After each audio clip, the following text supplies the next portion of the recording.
One thing I want to talk about today is something I'm seeing coming up in conversations that I'm having with people, something that's working very well for people at the moment, something that people find easy to do, and it's helping their businesses grow. And so I wanted to share it with you. We've discussed it in the past, but I just wanted to bring it to your attention now. And that is using joint ventures. And by a joint venture, I mean working with somebody else who's going to bring your business. But a joint venture means that the relationship between you and your joint venture partner has to be mutually beneficial, right? And I think it's important that we consider that oftentimes just a small sales commission on something is not really that beneficial. And we need to look a little bit deeper generally in building a joint venture relationship to make these things work.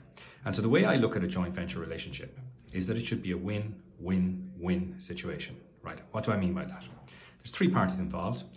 There's you, there's your joint venture partner, and then there's the end customer, who is either usually the contact or the client of the joint venture partner, okay? So for me, the first thing to focus on is the joint venture partner, right? So we look at a win-win-win situation. How do we make sure this is a win for the joint venture partner? The second thing we need to look at is how do we make sure this is a win for his contact or for his client?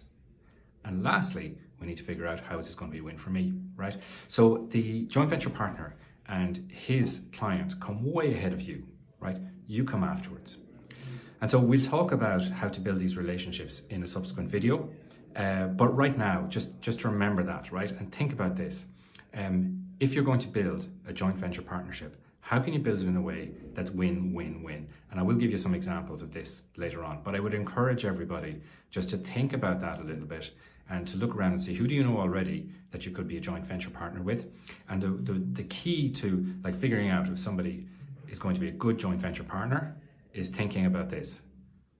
Do they know your next customer before you do? You go out there and look for who knows my next customer before I do. And if you find the people that know your next customer before you do, you're going to be able to build really strong, workable joint venture relationships. You don't need to know those people yet. We're going to talk about that a little bit further in subsequent videos.